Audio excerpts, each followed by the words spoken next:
Do you know what this is all about? Do you know why we're here? To be out. This is out. And out is one of the single most enjoyable experiences of life. People, you know how people talk about we should go out? This is what they're talking about. This whole thing, we're all out now. No one is home. Not one person here is home. We're all out. There are people trying to find us. They don't know where we are. Did you read? I can't find him. Where did he go? He didn't tell me where he was going. He must have gone out. You want to go out. You get ready. You pick out the clothes, right? You take the shower, get all ready, get the cash, get your friends, the car, the spot, the reservation. Then you stand around. What do? You go, we got to be getting back. Once you're out, you want to get back. You want to go to sleep, you want to get up, you want to go out again tomorrow, right? Wherever you are in life, it's my feeling you've got to go.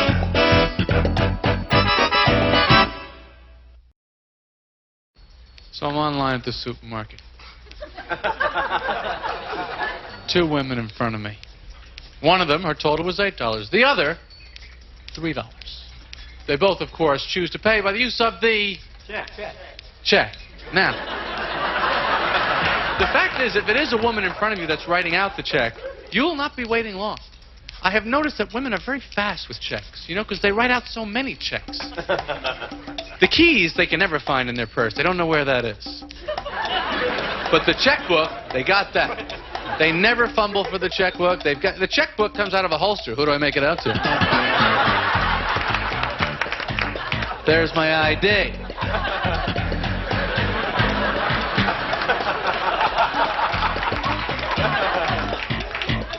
There's something about a check that to a man it's not masculine. I don't know exactly what it is. I think to a man, a check is like a note from your mother that says, I don't have any money, but if you contact these people, I'm sure they'll stick up for me. If you could just trust me this one time. I don't have any money, but I have these. I wrote on these. Is this of any value at all? So I move into the center lane. Now I get ahead of this woman who felt, for some reason, I guess, that she thought that I cut her off. So she pulls up alongside of me, gives me the finger. It seems like such an arbitrary, ridiculous thing to just pick a finger and you show it to the person. It's a finger. What does it mean? Someone shows me one of their fingers and I'm supposed to feel bad. Is that the way it's supposed to work? I mean, you could just give someone the toe, really, couldn't you? I would feel worse if I got the toe than if I got the finger. Because it's not easy to give someone the toe. You got to get the shoe off, the sock off, and dry, get it up in the... Look at that toe, buddy. I mean, that's really insulting to get the toe, isn't it? Most men like working on things, tools, objects, fixing things. This is what men enjoy doing. Have you ever noticed if a guy's out in his driveway working on something with tools, how all the other men in the neighborhood are magnetically drawn to this activity? They just come wandering out of the house like zombies. Men, it's true. Men hear a drill, it's like a dog whistle. Just... You know, they go running up to that living room curtain. Honey, I think Jim's working on something over there. So they run over to the guy. Now, they don't actually help the guy. No, they just want to hang around the area where work is being done. That's what men want to do. We want to watch the guy. We want to talk to him. We want to ask him dumb questions, you know. What are you using, a Phillips head? You know, we feel involved. That's why when they have construction sites, they have to have those wood panel fences around it. That's just to keep the men out. They cut those little holes for us so we can see what the hell is going on. But if they don't cut those holes, we are climbing those fences. Right over there. What are you using, the steel girders down here? Yeah, that'll hold.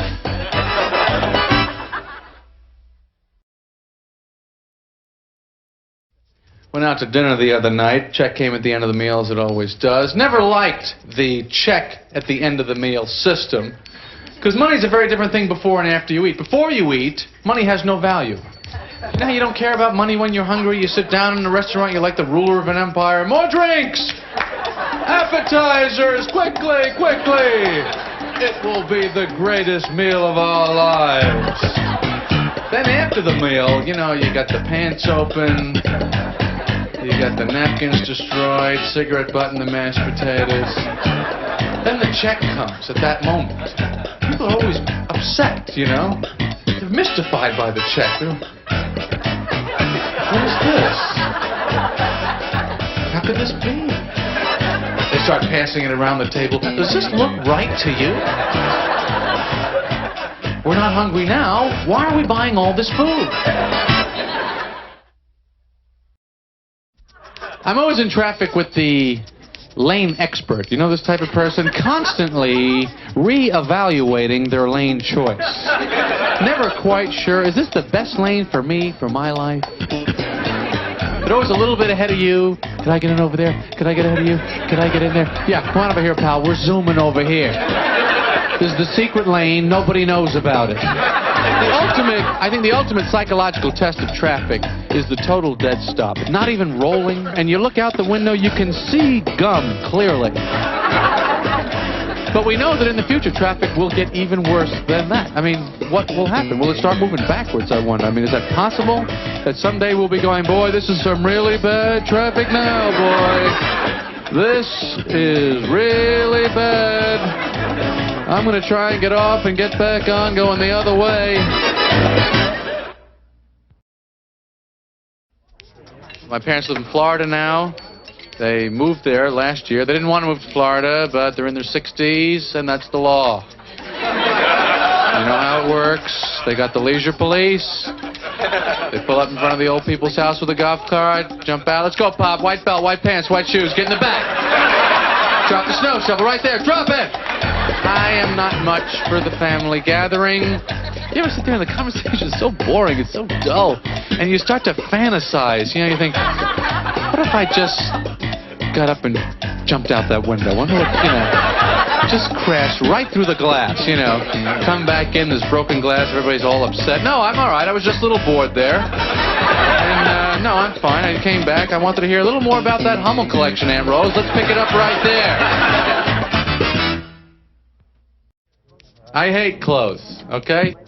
I hate buying them.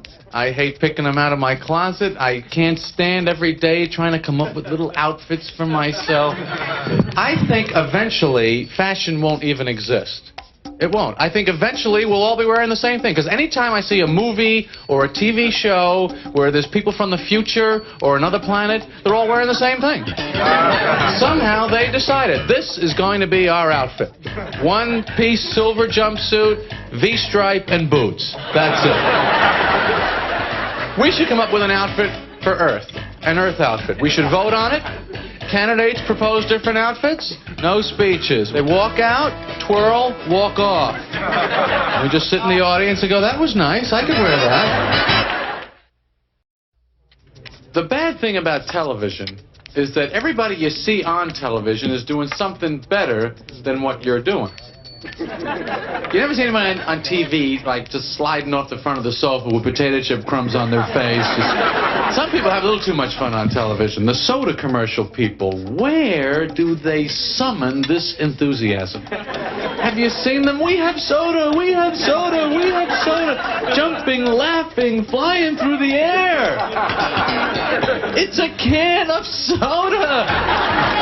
Have you ever been standing there and you're watching TV and you're drinking the exact product that they're advertising right there on TV? And it's like, you know, they're spiking volleyballs, jet skiing, girls in bikinis, and I'm standing there. Maybe I'm putting too much ice in mine. Well, I painted my apartment again. I've been living in this apartment for years and years, and every time I paint it, it kind of gets me down. I look around and I think, well, it's a little bit smaller now. You know, I realize it's just the thickness of the paint, but I'm aware of it. It just keeps coming in and coming in. Every time I paint it, it's closer and closer. I don't even know where the wall outlets are anymore. I just look for like a lump with 2 slots in it. Kind of looks like a pig is trying to push his way through from the other side. That's where I plug in. My idea of the perfect living room would be the bridge on the Starship Enterprise. You know what I mean? Big chair, nice screen, remote control. That's why Star Trek really was the ultimate male fantasy, just hurtling through space in your living room watching TV. That's why all the aliens were always dropping in, because Kirk was the only one that had the big screen. They come over Friday nights, Klingon boxing, gotta be there. I have to tell you that I did get some very exciting news recently, and I don't know if I should really tell you exactly what it is, because it's really not a definite thing yet. Well, I will tell you what I do know so far. According to the information that I have in the envelope that I received, it seems that I may have already won some very valuable prizes. Well, thank you very much. Well, thank you, that's very nice to hear that, but in all honesty, I have to say, I didn't even know I was in this thing. But according to the readout, it looks like I am among the top people that they are considering. You know, that annoys me about sweepstakes companies. They always tease you with that you may have already won. I'd like once for a sweepstakes company to have some guts. Come out with the truth. Just tell people the truth one time. Send out envelopes. You have definitely lost. You turn it over, giant printing. Not even close. You open it up, there's this whole letter of explanation. Even we cannot believe how badly you've done in this contest. Whenever I see the news and they're hauling in some criminal, terrorist, psycho, maniac, mass murderer guy, you notice he's always covering up his face with the newspaper, with the jacket, with the hat. What is he worried about? What is this man's reputation that he has to worry about this kind of exposure damaging his good name? I mean, what is he, up for a big job promotion down at the office or something? Afraid the boss is going to catch this on TV and go, isn't that Johnson from sales? He's up in that clock tower picking people off one by one. I don't know if that's the kind of man we want heading up that new branch office. He should be in bill collection. I think he's got aptitude. You know, I tell you, I got to say that I'm enjoying adulthood. For a lot of reasons, and I'll tell you reason number one. As an adult, if I want a cookie, I have a cookie. Okay? I have 3 cookies or 4 cookies or 11 cookies if I want. Many times I will intentionally ruin my entire appetite. Just ruin it. And then I call my mother up right after to tell her that I did it. Oh, Mom, yeah, I just ruined my entire appetite. Cookies. So what have you ruined? See, because as an adult, we understand, even if you ruin an appetite, there's another appetite coming right behind it. There's no danger in running out of appetites. I've got millions of them. I ruin them whenever I want. I was watching women in the department store the other day trying on clothes, and I noticed that they do it differently from men. Women don't try on the clothes. They get behind the clothes, you see? They take a dress off the rack and they hold it up against themselves. They can tell something from this. They stick one leg way out. Because they need to know if someday I'm one-legged at a 45-degree angle, what am I going to wear? You never see a man do that. You never see a guy take a suit off the rack, put his head in the neck and go, what do you think about this suit? I think I'll get it. Yeah, it looks fine. Put some shoes by the bottom of the pants. I want to make sure. Yeah, perfect. Now what if I'm walking? Move the shoes, move the shoes, move the shoes, move the shoes. Men flip around the television more than women, I think. Men get that remote control in their hands. They don't even know what the hell they're not watching. You know, we just keep going. You even don't want to watch. Hey, what are you watching? I don't care. I got to keep going. Who was that? I don't know what it was. Doesn't matter. Isn't that your fault? It doesn't matter. I got to keep going. Women don't do that. See, now women will stop and go, well, let me see what the show is before I change the channel. You see, but men just fly. Because women, you see, women nest and men hunt. That's why we watch TV differently. Before there was flipping around, before there was television, kings and emperors and pharaohs and such had storytellers that would tell them stories, as that was their entertainment. I always wonder if in that era they would get like 30 storytellers together so they could still flip around. Just go, all right, start telling me your story. What's happening? I don't want to hear anymore. Shut up. Go to the next guy. What are you talking about? Is there a girl in that story? No, shut up. Go to the next guy. What do you got? I don't want to hear that either. Shut up. No, go ahead. What are you talking about? I don't want to hear that. No, the whole you get out of here. I'm going to bed. I'm on the street the other day, make a pay phone call, go overtime on the call, hang up the phone, walk away. You've had this happen? Yeah. What? Phone rings. It's the phone company. They want more money. Don't you love this? And you've got them right where you want them for the first time in your life. You're on the street. There's nothing they can do. I like to let it ring a few times, you know. Let her sweat a little over there. And then just pick it up. Yeah, hello, operator. Oh, I've got the money. I've got the money right here. You hear that?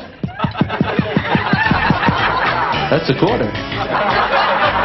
Yeah, you want that, don't you? I'm not a foodie.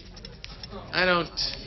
Oh, this is too rare. Oh, it's too salty. Just eat it and shut up. I'll eat anywhere, whatever they're having. I've eaten rolls off of room service trays in hotel hallways. I have. That's not a joke. This is my life. I don't know. Somebody left it. What is it? Why would somebody poison a roll and leave it in the hallway of some comic coming down at 2 o'clock in the morning? Why would they do that? Sometimes you go to a nice restaurant to put the check in a little book.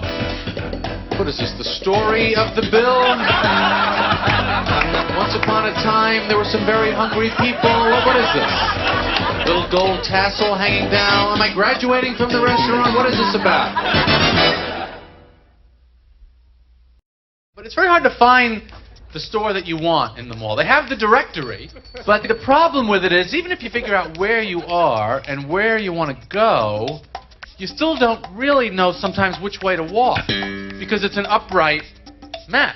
If you had like suction cup feet that you could just walk right up on it, then you could tell, you could just be on it going, all right, I'm here, I want to go to the Gap, that's down there, all right, now I'll just walk that way. But people would know, they would see you walking down the mall going, that's one of those suction cup guys. I heard about that. He's never lost. You know, there's like always one location in your neighborhood, one store location that's constantly changing hands. Everybody has this in their neighborhood. It's a leather store, then it's a yogurt shop, then it's a pet supply. It's like constantly changing. Nobody can do business there. It's like some sort of Bermuda Triangle of retail, you know. Stores open up and then they just disappear without a trace. Nobody knows what happened to them. I guess eventually when like aliens land in the mothership from Close Encounters, the bottom will slowly open and all these store owners will come wandering out in a daze going, I thought there was going to be more walk-in traffic, didn't you? The transplant, the hair plug, is an interesting procedure. It's really quite amazing. Hair that was on your shower soap yesterday can be in your head tomorrow. How did they do the first transplant? Did they have the guy take a shower, get his soap, rush it in there by helicopter, you know, keep the soap alive on a soap support system? Eventually move it over. We got the hairs, but I think we lost the zest. Sometimes the body rejects the transplant. With organs, is it possible that a head could reject a hair transplant? The guy's just standing around somebody, bink. Lands in someone's frozen yogurt. Can you give me an explanation as to why the pharmacist has to be 2.5 feet up above everybody else? What the hell is he doing? He can't be down there on the floor with you and me. Brain surgeons, airline pilots, nuclear physicists, we're all on the same level. Oh no, he's got to be 2.5 feet up. Look out, everybody, I'm working with pills. Spread out, give me some room. The only hard part of his whole job that I could see is typing everything onto that little tiny label. It has to try and get all the words on there, keep the paper and it's a little piece of paper in the roller of the typewriter. Oh no, he's got to be 2.5 feet up. Yeah, I'd like to get this prescription. All right, you wait down there. Only I'm allowed up here. So I was in the drugstore the other day trying to get a cold medication. Did you ever try and pick one of these out? It's not easy. It's a wall. It's an entire wall of cold medication. You stand there, you're going, all right, okay, what the hell am I... This is quick acting, but this is long lasting. When do I need to feel good, now or later? It's a tough question. And they always show you the commercials on TV where they show you what's wrong with the guy, you know, and they always show you, like, all the problems that he's had. First of all, they always show you the human body, which is usually this guy. No face, mouth open. This is how drug companies see the public. And he's always in, like, a certain pain. It's like red, wavy lines are going through him, you know, or he's glowing. Parts of him are on fire sometimes. Lightning is attacking him. I never had a doctor say to me, are you having any pain? Yes, I am. Are you having any lightning with the pain? Seems to me the way they design the car alarm is so that the car will behave as if it was a nervous, hysterical person. Anyone goes near it, anyone disturbs it, lights flashing on and off, acting all crazy. Not everyone wants to draw that much attention to themselves. Wouldn't it be nice if you could have a car alarm that was a little more subtle? Maybe just, you know, somebody tries to break in and it goes...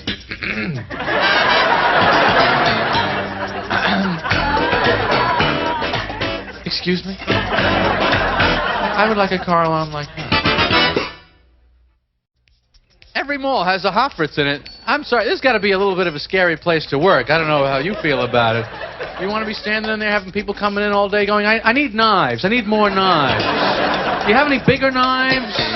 I'd like a bigger knife. A big, long, sharp knife. That's what I'm in the market for. I like them really sharp. Do you have one with hooks and gouges and like blades that kind of serrated? And that's the kind of knife I'm looking for. I need one I can throw. I need another one I can just hack away with. Do you have anything like that? When I was a kid, my favorite ride was the bumper car ride. Remember that ride? Going around in a circle. There was always one kid on the bumper cars that could not do it. Do you remember this kid? As soon as the ride gets started, he'd be like stuck in a pack of empty cars. Just... Excuse me! Excuse me, it won't go! Come on! It's almost over! He always ends up with the attendant hanging off that big pole, helping him steer it, you know. Stop crying. Then there's always one other really bad car, the helpless father and son team. This is another car just not going anywhere. They're never organized. Who's on the wheel? Who's pressing on the gas? They're just, oh, son, turn the wheel. Women put on their perfume in an interesting way. I love watching them do that. You ever notice that, guys, when they have their little key Stratego little areas and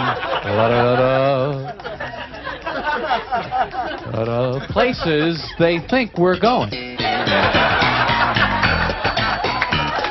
And they always hit this one. Women are convinced that this is the most action-packed area that could ever happen in the dating world. What is that, lady? What is happening here? Is that in case you slap the guy or something? He still finds you intriguing? Oh, Chanel. I'm going to get a physical examination. To me, that urine sample, giving them that's always a pleasure, isn't it? Then there's always the amount question. I don't know what you need. I mean, I gave you whatever I had there. I got more. I mean, whatever you need, I can get it for you. Just let me know what you need. I mean, it's no problem. I mean, but any kind of physical test, I don't know what it is. I always kind of click into this thing where I want to do really well. You know, if it's going to be a physical test, I want to do well. You know, like remember when you were in school and they do those hearing tests and you'd really be listening, you know, trying to do well. I want to do well. You know, I wanted to do unbelievable on the hearing test. I wanted them to come over to me after the hearing test and go, we think you may have something close to super hearing. What you heard was a cotton ball touching a piece of felt. We're sending the results to Washington. We'd like you to meet the president. I tell you, I never really understood the importance of the conductor. I mean, between you and me, what the hell is this guy doing? I mean, do you really need somebody waving a stick in your face to play the violin? Does that really help you out? I can see how we need him at the beginning, okay? Tap, tap, tap. Start, okay? I can see how you need that. But once we're going, okay? Once it's all happening, what do we need him for then? I don't see the cellist looking up go, I'm confused, I don't know what to do. I don't know what to do. And the conductor go, do this, like this, like this. Oh, okay, thank you very much. Thank you. See, to me, you go in the health club, you see all these people, and they're working out, and they're training, and they're getting in shape. But the strange thing is, nobody's really getting in shape for anything. The only reason that you're getting in shape is that so you can get through the workout. So we're working out so that we'll be in shape for when we have to do our exercise. This is the whole thing. The other thing I don't get about it is why we're so careful about locking up our dirty towels and smelly jockstraps. What exactly is the black market on these disgusting gym clothes? I'll give my car to any valet guy in front of a restaurant because he's got a short red jacket. Yeah, he must be the valet guy. I don't even think about it. But my stinking putrefied gym clothes, I got one of these locks. You can put a bullet through it and it won't open. That stuff is safe. Do you think that the people at the airport that run the stores have any idea what the prices are every place else in the world? Or do you think they just feel they have their own little country out there and they can charge anything they want? You're hungry? Tuna sandwich is $9. You don't like it? Go back to your own country. I think the whole airline complex is a huge scam just to sell the tuna sandwiches. I think that profit is what's supporting the whole air travel industry. I mean, think about it. The terminals, the airplanes, it's all just a distraction so that you don't notice the beating that you're taking on the tuna. Phone. I would say the concept behind the car phone and the phone machine, the speaker phone, the airline phone, the portable phone, the pay phone, the cordless phone, the multi-line phone, the phone pager, the call waiting, call forwarding, call conferencing, speed dialing, direct dialing, and the redialing is that we all have absolutely nothing to say, and we've got to talk to someone about it right now. Cannot wait another second. I mean, come on, you're at home, you're on the phone, you're in the car, you're making calls, you get to work. Any messages for me? You gotta give people a chance to miss you a little. Do you think that the security guards in the art museums really ever stop anybody from taking the paintings? I mean, are they going up to me, hey, what do you think you're going with that? Hey, come over here, give me that Cezanne. I mean, look at the job that this man is hired to do. He's getting $5 an hour to protect millions of dollars of priceless art with what? He's got a light mocha brown uniform and a USA Today. This is what he's got. I mean, crooks must look at this guy and go, all right, all I got to do is get past the folding chair and the thermos of coffee, we can get a Rembrandt. Parking lots now, they have this compact car only spots. Isn't that discrimination against the size of your car? If I want my ass hanging out of the back of my parking spot, that's my business. There are people out there with real asses hanging out of their pants. Nobody's stopping them. Nobody goes, hey, hold it, sir. Those are compact jeans. You can't pull that in there. I bought the Ginsu knife. I did buy the Ginsu knife. I know you can't believe it, but I did. I swear I saw it. It was late at night. I'm watching the thing, and it started making sense to me. I'm thinking, yeah, cut through the shoe, cut through the can, yeah I want that. So I called up the number on the screen, you know, and I said I'd like to order the Ginsu knife. And the lady went, really? I mean, even the Ginsu people have given up. It's really so sad, you know. I mean, I guess to be honest, I mean, if you need a knife that can cut through a shoe, perhaps you're not buying the highest grade of meat currently available, you know? Maybe you ought to think about not getting the hoof cut once in a while. It's amazing to me that people will move thousands of miles away to another city. They think nothing of it. They get on a plane, boom, they're there. They live there now. Yeah, just 1,000 miles. I'm living over there. You know, pioneers, it took years to cross the country. Now people will move thousands of miles just for one season. I don't think any pioneers did that. Yeah, it took us a decade to get there. And we stayed for the summer. It was nice. They had a pool. The kids loved it. And then we left about 10 years ago, and we just got back. We had a great summer, and it took us 20 years, and now our lives are over. Parents like to drag kids to these historical sites on vacation. I remember going to Colonial Williamsburg. You see these supposedly authentic blacksmith there. He's got the three-cornered hat and the knickers and the Def Leppard T-shirt. My parents took me to the Amish country, which to a kid, to see a bunch of people that have no cars, no TV, no phone, they go, so what? Neither do I. It's just a whole community that's been grounded. And that's the way they should punish the kids after they take them home. All right, son, get up to your room. That's it. I've had it. You are Amish, young man. For the rest of this weekend, did you hear me? Amish. Don't come down till you make some noodles and raise a barn. My parents had two constant arguments while they were driving over either how fast my father was going or how much gas was left in the tank.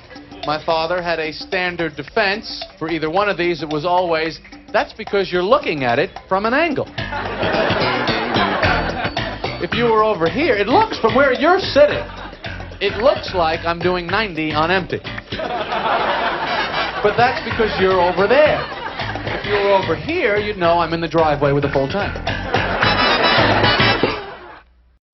It's an entire industry of bad gifts, aren't they? All those executive gifts, any stupid, goofy, brass, wood thing, they put a piece of green felt on the bottom. It's a golf desk, tie, and stress organizer, Dad. Well, to me, nothing compares with the paperweight as a bad gift. There's no better way than a paperweight to express to someone that I refuse to put any thought into this at all. Where are these people working that the papers are just blowing right off of their desks? What, are they just screwed to the back of a flatbed truck going down the highway or something? What, are they typing up in the crow's nest of a clipper ship? What do you need a paperweight for? Have you ever called someone up and you're disappointed when they answer the phone?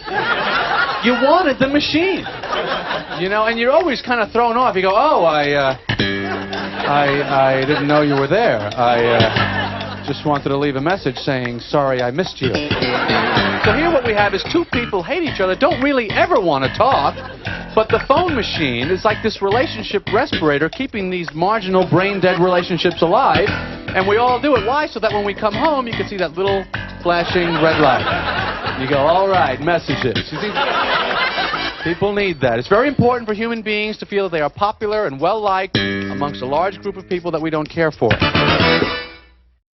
I don't think people think of their office as a workplace. I think they think of it as a stationery store with Danish. You know what I mean? You want to get your pastry, your envelopes, your supplies, your toilet paper, 6 cups of coffee, and you go home. Why do people that work in offices have pictures of their family on their desk facing them? Do they forget that they're married? Do they go, all right, 5 o'clock, time to hit the bars and pick up some hookers. Hold it a second. I got a wife and 3 kids. I better get home. Completely forgot.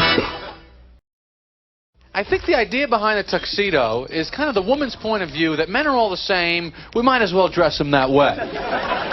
That's why, to me, a wedding is like the joining together of a beautiful, glowing bride and some guy. The tuxedo is a wedding safety device created by women because they know that men are undependable. So in case the groom chickens out, everybody just takes one step over and she marries the next guy. That's why the wedding vow isn't, do you take Bill Simpson? It's, do you take this man?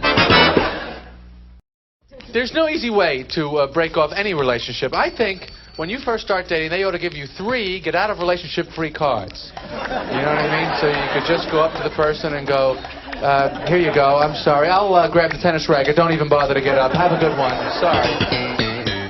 Which is fine, unless, of course, the person you're in the relationship with happens to have a 8 more months of guilt, torture, and pain card. Hold it, I got a little something for you. You don't really want to visualize your parents having sex. You know what I mean? It's somehow a very uncomfortable thing. You know in your mind that they had to have sex at least once to have you. But you still kind of maintain the image in your head that, well, I don't know, I'm not positive, I can't prove it. I don't know if that actually happened. That's why I think if I found that I was adopted, that would really come as great news. I'm adopted, that's great. I'd be happy to hear that. That means technically it's possible that my mother and my father are really just really great friends. I mean, sex is great, but you don't want to think that your whole life began because somebody maybe had a little too much wine with dinner. Have you noticed that everything on planes is very tiny? There's always tiny food, tiny liquor bottles, tiny pillows, tiny bathroom, tiny sink, tiny soap. Everyone's in a cramped seat working on a tiny computer.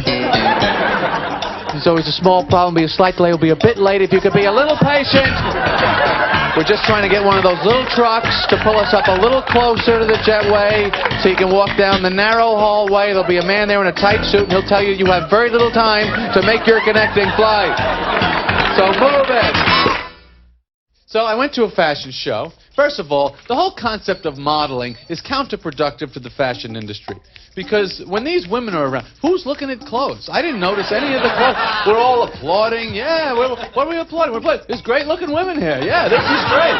We're applauding. I'm glad I'm here in this room with all these great-looking women. Anybody can design a shirt. It takes talent to get all these girls in one spot. That's talent. What is this goofy walk that the models do? You know this walk that they do down the runway? This like they have to go somewhere. You know, they're walking like they're really on the way somewhere. You know, and then they get to the end and it's like, well, I guess I'll just go back.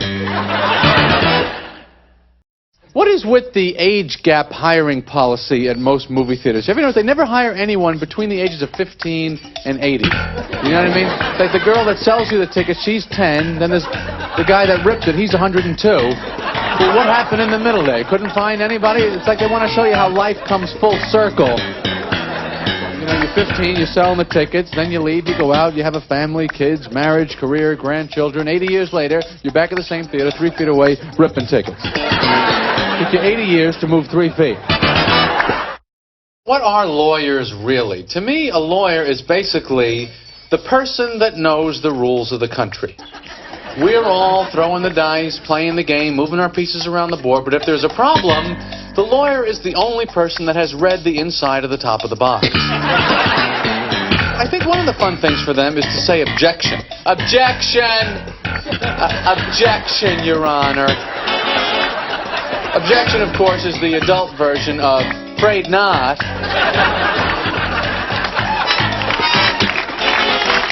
To which the judge can say two things. He can say overruled, which is the adult version of afraid so.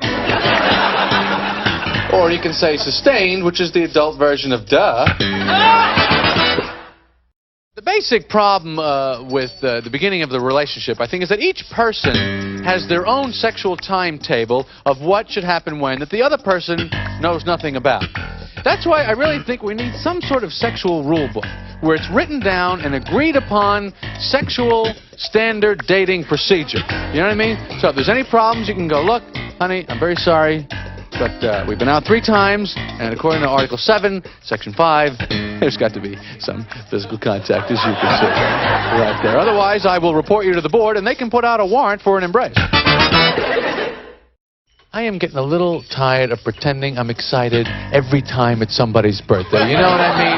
What is the big deal? How many times do we have to celebrate that someone was born? Every year, over and over. All you did was not die for 12 months. That's all you've done, as far as I could tell. Are those astrology things where they tell you all the people that have the same birthday as you? It's always an odd group of people, too, isn't it? It's like Ed Asner, Elijah Muhammad, and Secretariat. The life expectancy now is 72, I think, for men. 75 or 6 or something for women. It's amazing to think that just a couple thousand years ago, life expectancy was 30. Which, in our terms, would mean that you get your driver's license around 5, you get married at 9, divorced at 15. In your late teens, you move down to Florida. I guess that's how spring break got started. I don't know. And then eventually people are saying things about you like, boy, it's amazing, he's 28, but he's still very alert. His mind is so sharp, you would think you're talking to a 2-year-old. I don't belong to a health club. I have a strict limit on the number of naked men I need to see in one day. 0. That's it. What is with the high level of security at the health clubs? You know what I mean? The picture IDs, the security guards, people signing in and out. What is this, the Kremlin? I mean, the people that have a membership go twice a year. Who's breaking in? Is this a big problem? People stealing exercise? And what if they catch the person? What then? They run. It's aerobic. Makes it even worse. You can't just have an adultery. You commit adultery. And you can't even commit adultery unless you already have a commitment. So you have to make the commitment before you can even think about committing it. There's no commit without the commit. Then once you commit, then you can commit the adultery. Then you can get caught, get divorced, lose your mind, and they have you committed. But, you know, some people actually cheat on the people that they're cheating with. Which is like, you know, being in a holdup and then turning to the robber next to you and going, all right, give me everything you have, too. Whenever you ask for the doggy bag in a restaurant, there's a certain sense of failure there, isn't it? People always whisper it to the waiter. Excuse me, I'm sorry, you're going to have to give me the doggy bag. I couldn't make it. And it is embarrassing because the doggy bag means either you are out at a restaurant when you're not hungry, or you've chosen the stupidest possible way to get dog food that there is. How about the doggy bag on a date? That's a good move for a guy, huh? Let me tell you something. If you're a guy, you ask for the doggy bag on a date, you might as well have them just wrap up your genitals, too. You're not going to be needing those for a while, either. I have a friend that's about to get married. They're having the bachelor party and the bridal shower the same day. So it's conceivable that while she's getting lingerie, he'll be at a nude bar watching a table dancer in the same outfit. That is possible. But to me, the difference between being single and being married is the form of government. You see, when you're single, you are the dictator of your own life. I have complete power. When I give the order to fall asleep on the sofa with the TV on in the middle of the day, no one can overrule me. When you're married, you are part of a vast decision-making body. Before anything gets done, there are meetings. Committees have to study the situation. And this is if the marriage works. I think that's what's so painful about divorce. You've been impeached, you weren't even the president. To me, the whole concept of fear of success is proof that we are definitely scraping the bottom of the fear barrel. You know, we're going to have AA-type meetings for these people. Going, hi, my name is Bill, and the one thing I'm worried about is having a stereo and a cream-colored couch. According to most studies, people's number one fear is public speaking. Number two is death. Death is number two. Now, this means to the average person, if you have to go to a funeral, you're better off in the casket than doing the eulogy. How about that seedless watermelon? What an invention. Scientists are working on this. I mean, other scientists devote their lives to fighting cancer, AIDS, heart disease. These guys go, no, I'm focusing on melon. Oh, sure, thousands of people are dying needlessly, but that's got to stop. You ever try and pick a wet one up off the floor? It's almost impossible. I'm devoting my life to that. So I guess if they can get rid of the seeds, the rind is going next. What do we need that for? Get rid of the rind. They're not going to stop until they're making in the ground, ready-to-eat fruit cups, growing right out of the ground. There's no way that moving in with your parents is a sign that your life is right on track. There's no way that you could fake this even. Yeah, things are going great. I met a terrific girl. I got a great job making a lot of money. And if everything goes according to plan, I'm going to be moving back in with my parents soon. It's like getting busted on a parole violation and thrown back into the slammer. In the opinion of the board, you'd need further rehabilitation, I'm afraid. And you go back into that little room of yours, you feel so huge. It's like you could take your bed and just crush it in your hands. You can hold your parents between your fingers and going, why was I so afraid of you people when I was growing up? I never get enough sleep. I stay up late at night because I'm night guy. Night guy wants to stay up late. What about getting up after 5 hours sleep? Oh, that's morning guy's problem. That's not my problem. I'm night guy. I stay up as late as I want. So you get up in the morning, you're warm, you're exhausted, groggy. Oh, I hate that night guy. See, night guy always screws morning guy. There's nothing morning guy can do.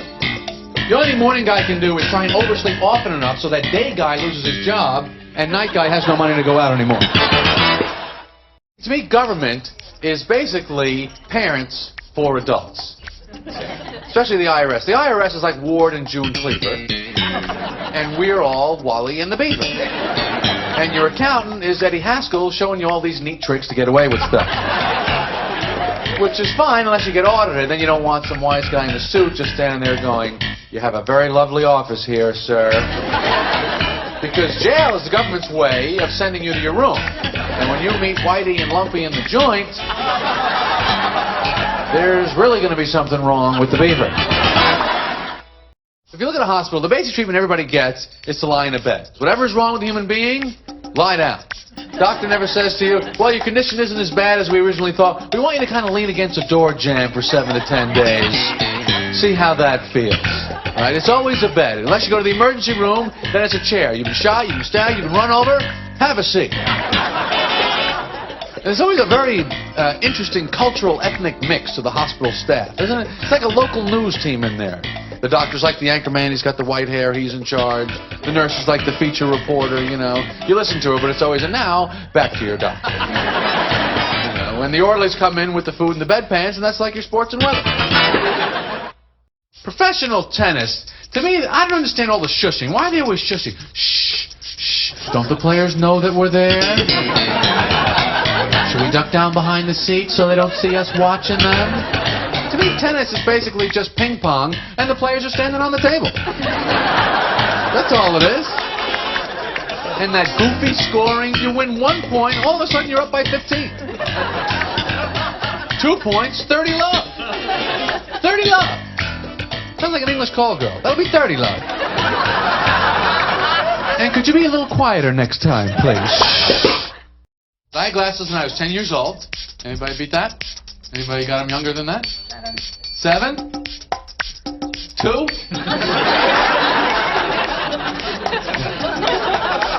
Anybody born with glasses?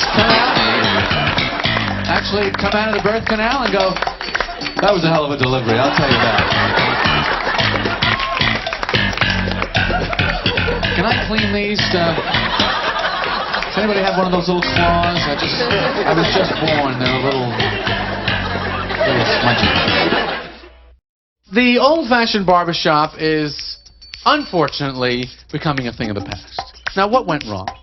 Well, first of all, it is a $20,000 chair to make a $3 tip. I say cut back on the chair, update the magazines. Well, why do barbers always display that license? There's no laws in hair cutting, except show every customer the back of their head. That's the one law. I don't want to see the back of my head. Why do I want to see something that I'm never going to see at any other time? When I buy pants, 2 salesmen don't lift me up by the legs and go, how do you like the crotch? If I wanted to see everything, I would have been a fly. If there's a serial killer loose in your neighborhood, it seems like the safest thing is to be the neighbor. They never kill the neighbor. The neighbor always survives to do the interview afterwards, right? He was kind of quiet. I love these neighbors. They're never disturbed by the sounds of murdering, just stereo. Chainsaws, people screaming, fine. Just keep the music down. And all these women would always fall in love with the serial killer. They write to him in prison. Here's a woman that's hard to disappoint. I guess she's only upset when she finds out he stopped killing people. And she goes, you know, sometimes I feel like I don't even know who you are anymore. You can always tell what was the best year of your father's life because they seem to freeze that clothing style and just ride it out to the end, don't they? And it's not like they don't continue shopping. It's just they somehow manage to find new old clothes. Every father is like this fashion time capsule, you know what I mean? It's like they should be on a pedestal with someone next to them going, this was 1965. To me, the worst thing is shopping for pants. I hate dressing and undressing in that little room. What men need is a place to shop where you go in, you check your pants at the door, and you just walk around the store in your underwear. That would be the best way. Then you'd really have to lie to the salesman. Need some help? No, just getting some air. You know, doctor's supposed to be such a prestigious occupation, but it's really like one of the only jobs where you have to have your diploma right up there on the wall. It makes him seem so insecure, doesn't it? I really am a doctor, you know. You think I'm not, just check it out. I mean, I don't know why they need these little bits of psychological leverage over us all the time. Go in that little room, take your pants off, wait 15 minutes, and I'll give you my penny. I mean, after that, anybody that comes in with pants on seems like they know what they're talking about. In any difference of opinion, pants always beats no pants. Whales are supposed to be such an intelligent animal. You know, you always hear about how they can communicate by song from miles away, how extensive their vocabulary is. I would say, from the rate we are pushing the whales off the beach back into the ocean, the words shore and close do not appear to be in their vocabulary. I would say to the whales, concentrate a little less on the singing, a little more on the approaching Cuervo beach volleyball tournament. You want to maintain that brainy mammal image. It is my opinion that we never should have landed a man on the moon. It's a mistake. Now everything is compared to that one accomplishment. Now we go, I can't believe they can land a man on the moon and taste my coffee. I think we all would have been a lot happier if we hadn't landed a man on the moon. Then we go, they can't make a prescription bottle top that's easy to open. I'm not surprised they couldn't land a man on the moon. Things make perfect sense to me now. Neil Armstrong should have said, that's one small step for man, one giant leap for every whining, complaining SOB on the face of the earth. I love these nature shows. I'll watch any kind of nature show, and it's amazing how you can always relate to whatever they're talking about. You know, like you're watching the African dung beetle, and you're going, boy, his life is a lot like mine. And you always root for whichever animal is the star of the show that week. Like if it's the antelope, and there's a lion chasing the antelope, you go, run, antelope, run, use your speed, get away! Right? Then next week it's the lion, and then they go, get the antelope, eat him, bite his ass, trap him, don't let him use his speed! Aren't mannequins kind of an insult to your imagination? You couldn't possibly visualize a sweater, so we'll show you on this life-size snotty puppet. I guess when they're finished with them, they become crash test dummies. That's the end of the line for a mannequin. Whatever happened to Bob? Have you seen that new Volvo commercial? He's got a bullseye right in his face. Mannequins are only used for car accidents and fashion. I guess these are the two situations that it's impossible for us to imagine ourselves. Well-dressed or getting killed. I'm sure there's some pro-mannequin organization doesn't even like you to use the term mannequin. Hey, they're not mannequins. They're the life-deprived. The bus is the single, stupidest, fattest, slowest, most despised vehicle on the road, isn't it? You ever notice when you get behind the bus, people in your car go, what are you doing? Get away! Come on! The back of the bus, it's like an eclipse, isn't it? People are just like, the sun, where's the sun? It's like this huge metal ass just taking up the whole windshield of your car. When it pulls out, it even sounds like a fat uncle trying to get out of a sofa. I think of all the places that you go all the time, the dry cleaning relationship is one of the most bizarre because you keep giving each other the same thing back and forth over and over again. He gives it to you, you give it to him, he gives it back to you. It's like it's half his shirt in a way. He has it as much as you do. You ought to go shopping with him. What do you think of this shirt? That would look good with a light starch. The only warning label people really respect is dry clean only. You know what I mean? Speed limits, lung cancer, cigarette warnings. Your very life is at stake. People go, the hell with it. But dry clean only, oh, don't put that in the wash. It's dry clean only. Are you crazy? I really feel as human beings, we need more training in our basic social skills. Conversational distance. Don't you hate these people that talk to you? They talk into your mouth like you're a clown at a drive-thru. And handshakes is the worst. There's absolutely no guidelines for handshakes. You don't need people too strong, too weak. Sometimes they give you the three-quarter handshake, just the fingers. Early release, late release. Sometimes people will dispute your release. You've let go, they're hanging on. I have actually said to people, hey, the handshake is over. Too many pumps, coming in too high, too sweaty from too far away. Sometimes a guy will give you a strong grip, late release, and pull you in for the too close conversation. To him, I say, that's 3 strikes, you're out. To me, the thing about birthday parties is that the first birthday party you have and the last birthday party you have are actually quite similar.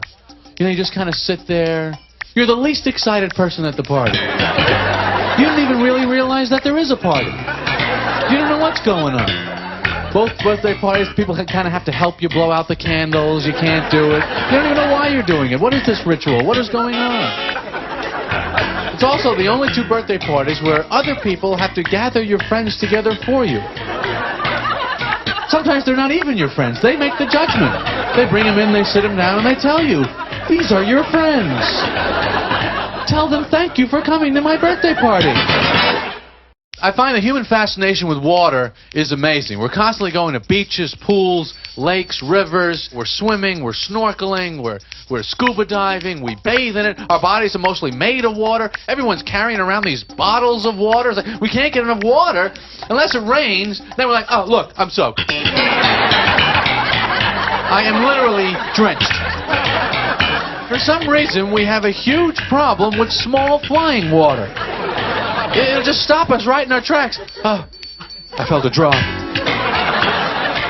We're gonna get caught in it! Everyone cover your water bottles, run! It seems pretty hard to justify, at this point in human history, the existence of men and their handkerchiefs. I mean, they open it up, blow their nose in it, and then put it back in their pocket with their other valuables.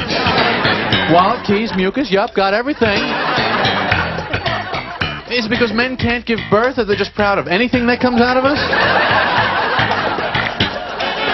Well, actually, have a monogram sewn onto it. What is the source of pride here? I have it sticking up out of a breast pocket of our jacket. I have a snot rag.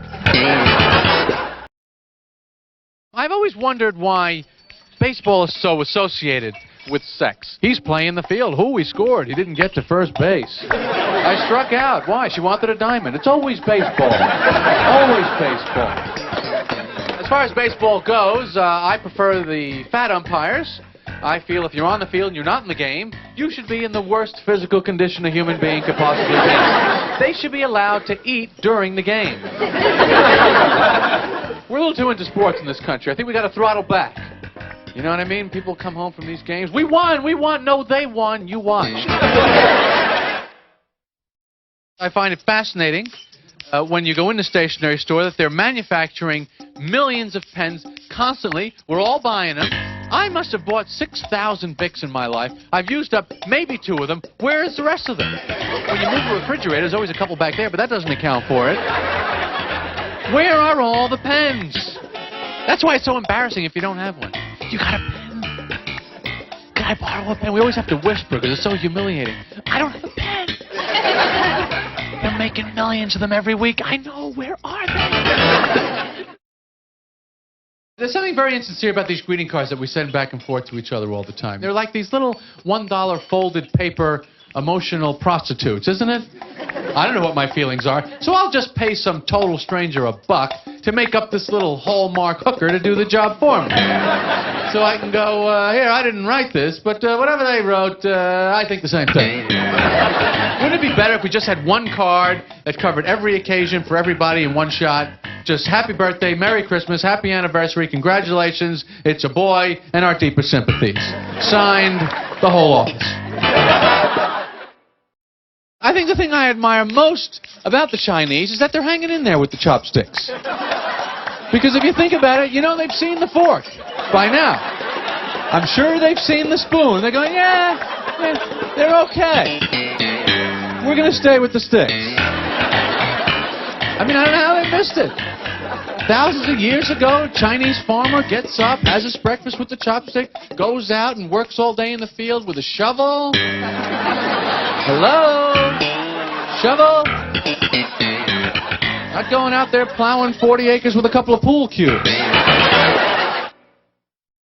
Love seat is an interesting little item there. I guess some guy thought, well, if we can't get him to sit closer to us, why not just shorten the furniture? My other favorite furniture brand is the Lazy Boy. It's very flattering to the prospective customer, isn't it? Why don't we just call it the half-conscious deadbeat with no job, home all day, eating Cheetos and watching TV recliner? I mean, it goes back so far, that thing. I mean, go to bed already. It's over. You're wiped.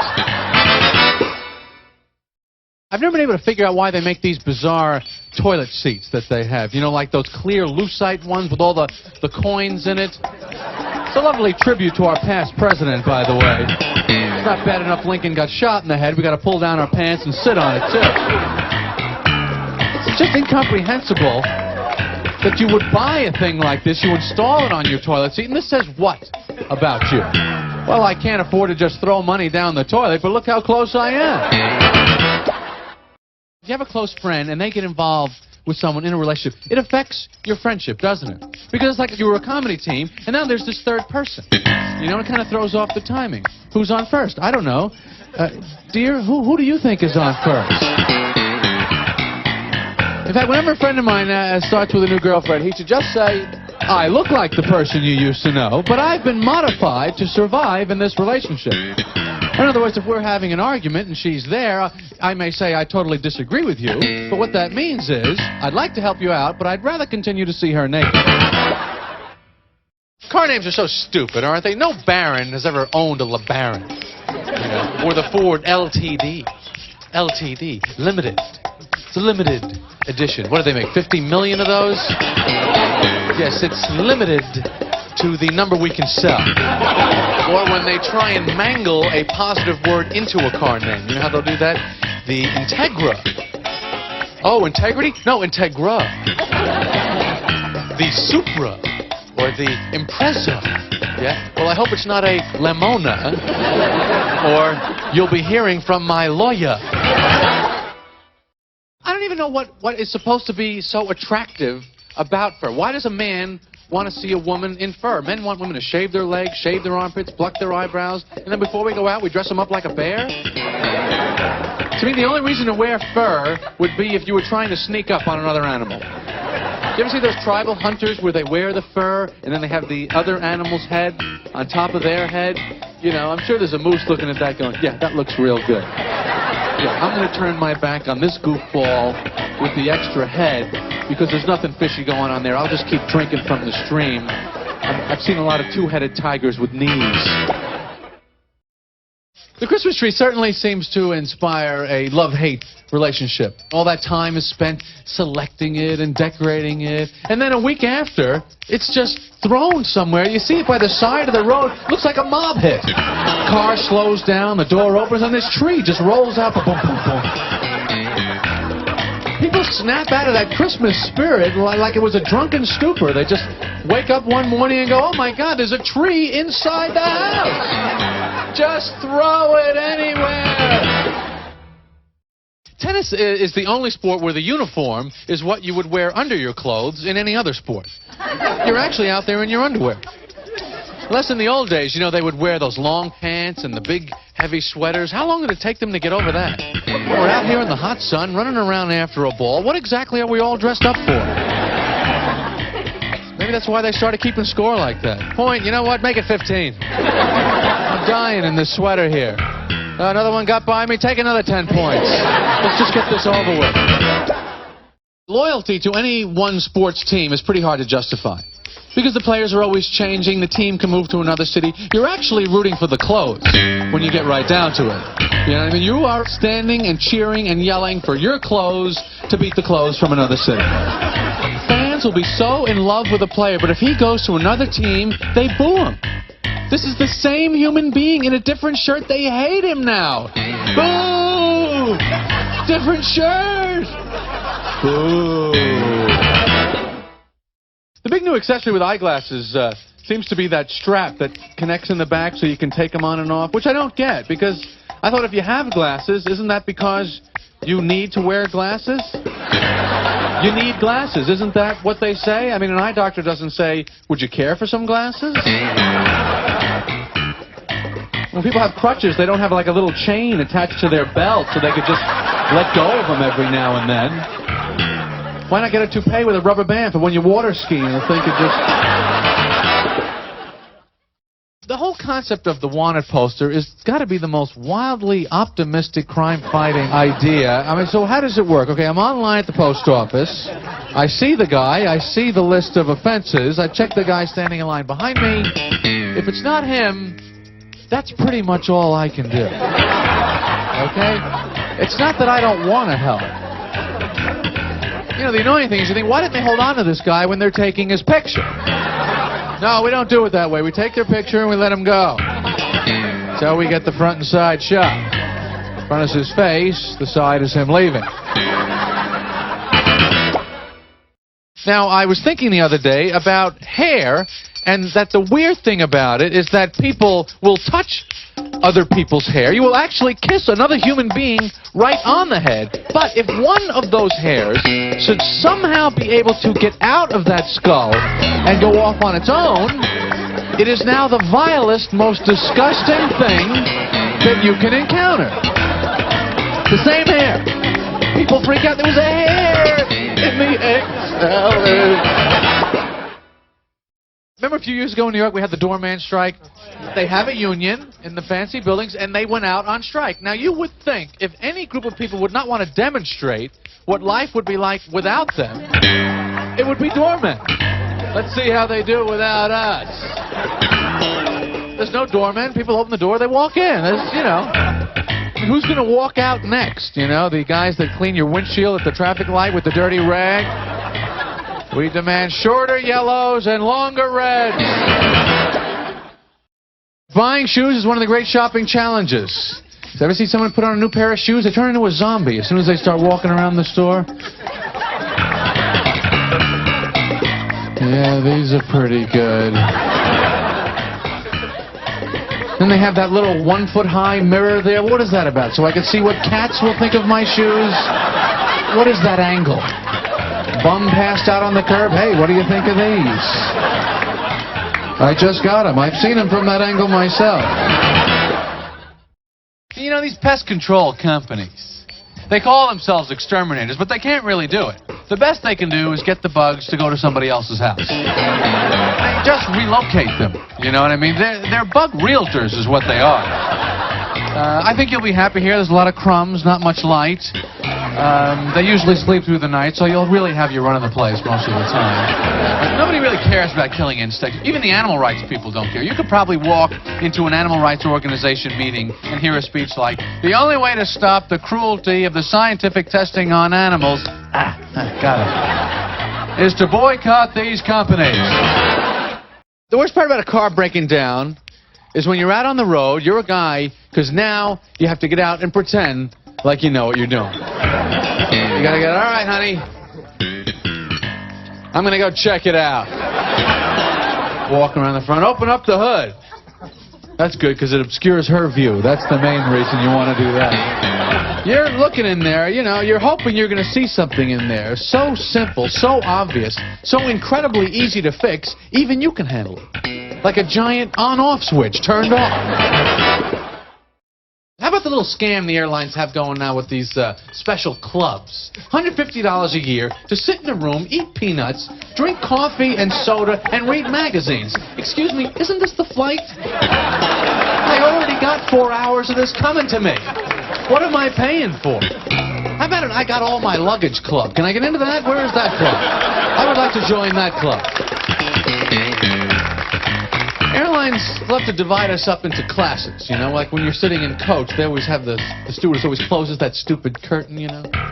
They always give you that little look like, maybe if you had worked a little harder. Monkeys are really the end of the line in the pet world. I think when you're at the monkey level of pet ownership, have a kid. I mean, come on. I mean, you're so close. If you need a pet that can roller skate and smoke cigars, it's time to think about a family. Monkeys, of course, were the first astronauts in the 60s, which I'm sure made perfect sense in the monkey brain. I feel that is the next logical step for me. Because I've been working with the Italian guy in the crank organ, and I think I'm ready to handle the maximum re-entry G-forces. I've never been any place in my life where there was absolutely no coffee. And people are constantly trying to give you coffee. Who's having coffee? Would you like some coffee? Can I get you some coffee? Coffee is one of the only things you can have that people continue to try and give it to you. Waitresses are always coming over. Can I fill it up? Can I warm it up? Can I top it off? It's like you can lift up a manhole cover. We just made a fresh pod. Would you like some? This liquid has taken over humanity. There are coffee machines we have to call Mr. Coffee, anyone? Hey, that's Mr. Coffee to you. It seems like every morning when you wake up, it's like you're being born all over again. You ever have that feeling because you can't see, you can't talk, you're on your way to the bathroom, you're trying to remember how do I walk? I mean, it's like you've never been alive before. But if any invention marks the decline of human civilization, I think it would have to be the snooze alarm. The snooze alarm is based on the idea that when the alarm goes off, you are not getting up. You're not even awake, you're already a failure. They should sell the snooze alarm with an unemployment application and a bottle of tequila. Just make it a complete, pathetic loser kit. I always feel bad for the silver medal winner in the Olympics. I mean, how do you live with that the rest of your life? People are going to keep asking you, how much did you lose by? I don't even know. It was like, no. Like, no. It was like, no. Was it? That was it. No. I trained, I worked out, I exercised, I did everything. I was doing push-ups, sit-ups. I never did anything but exercise and work out for 20 years. I flew halfway around the world. And that was it. It was a photo finish. Silver, gold. If I had a pimple, I would have won. Yes, I'm a very lazy eater. And that's why I like soup. First of all, it looks half digested when they put it down in front of you, so you feel like half the work is done already. But I'm hoping Campbell's comes out with like an IV line of soup that you could just jam right into your arm, you know? Campbell's Tomato Intravenous. Mainline gumbo. Everyone just sitting around at dinner with their soup IV just hanging on the hook there, you know. How's yours, Grandpa? Oh, chunky stuff. They really got us trained to use that cash machine now, don't they? We're just like chickens in an experiment, waiting for that pellet to come down the chute. You see people at the cash machine, they're just there, just... Tick, tick, tick, tick, tick, tick, tick. Waiting for the sound. You know the sound. You're waiting for the sound. That's what we're trained to hear. The here comes the money sound, you know? It's exciting. Don't you get excited? It's coming! It's coming! They're giving me money! I'd like to know when tic-tac-toe became the pound sign. That's what I'd like to know. Why don't they call it what it really is? Leave your numeric message now, and then press Archie's head. And what is that redial button? Let's face it, you're either going to get the person, the machine, or they have call waiting. Who is redialing and redialing? This is like the harassment key for people in a fight, you know? Hey, I'm not through. Click. You can't do that to me. Click. And another thing. Click. People can be so vain, don't you know? I have a friend wears eyeglasses, no prescription in the glasses because he thinks it makes him look more intelligent. Now, why? Why do we think that glasses makes us look more intelligent? Is it from the endless hours of reading and studying and researching that this person supposedly blew out their eyeballs? And that's why they need the glasses? It's just a corrective device. If you see someone with a hearing aid, you don't think, oh, they must have been listening real good. Yeah, to a lot of important stuff. No, they are deaf. They can't hear. I think gum is one of the weirdest human inventions. It's not a liquid. It's not a solid. It's not a food. What is it? It isn't really anything. You know, I mean, it's like a stationary bike for your jaw. But remember when you were in school and teachers would get all riled up if they caught you with gum? And when you were a kid, you think, what is the big deal?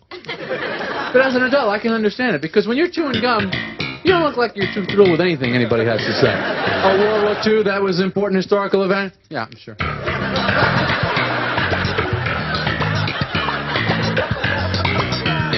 They landed a man on the moon in 1969? Yeah, right. Yeah, I buy that teaching. I don't know why people are surprised when someone gets hit in the head with a golf ball. You ever watch these tournaments on TV? You got 600 people crowding around a hole that big, and no one can believe it when a Titleist gets bounced off of someone's coconut.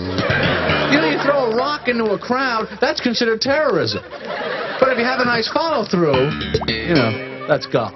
I'm always impressed, actually, with the golf cameraman whose job it is to follow the golf ball when it's in the sky. You know what I mean? It's a little white ball. It's doing 100 miles an hour on a white background. I got it. I lost it. I got it. I lost it. I got it. I lost it. Why bother? Aim the camera at the sky, aim it at the ground, take a ball out of your pocket, throw it down. Who's going to know where the hell it came from? I love it when people are complimented on something they're wearing, and they accept the compliment as if it was about them. Nice tie. Well, thank you. Thank you very much. If the compliment is for the tie, it's not for you, but we take it. And that's kind of the job of clothes, to get compliments for us. Because it's very hard to get compliments based on your human qualities. Right? Let's face it, no matter how nice a person you are, nobody's going to come and say, hey, nice person. It's much easier to be a bastard and just try and match the colors up. Old people in Florida, they drive slow and they sit low. Right? That is their motto. The state flag of Florida should be like a steering wheel with a hat and two knuckles on it.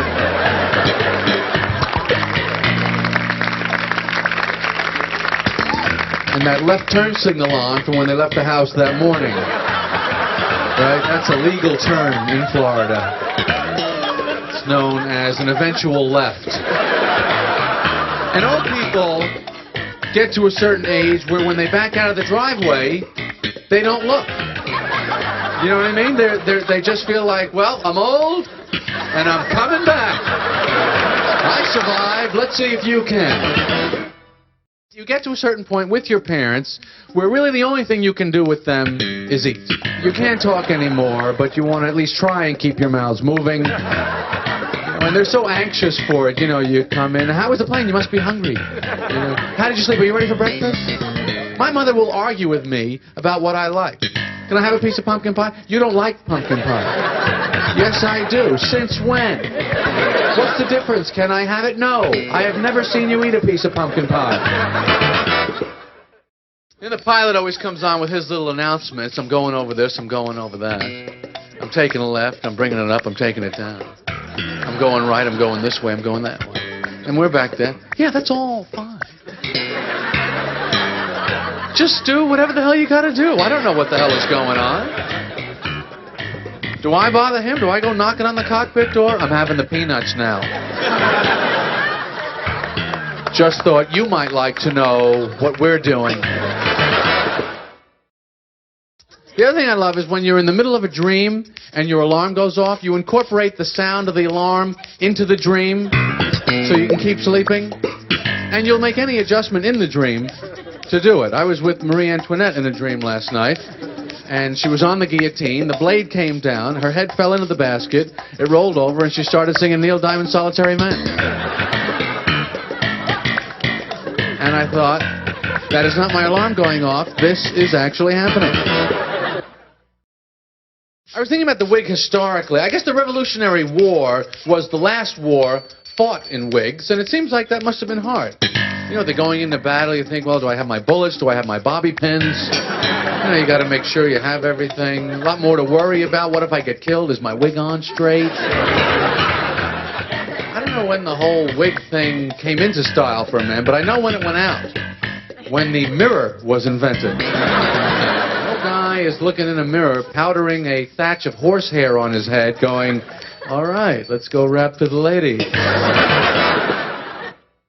Have you noticed that every little place you go into lately has that tip jar on the counter? What is the service that this tip is for, anyway? I mean, isn't the man basically just turning around? Isn't that really all it is? I think we're tipping people now just for the absence of outright hostility. Thanks very much. And here's a little something extra for not taking my head and smashing my face through the glass countertop. Really good service here.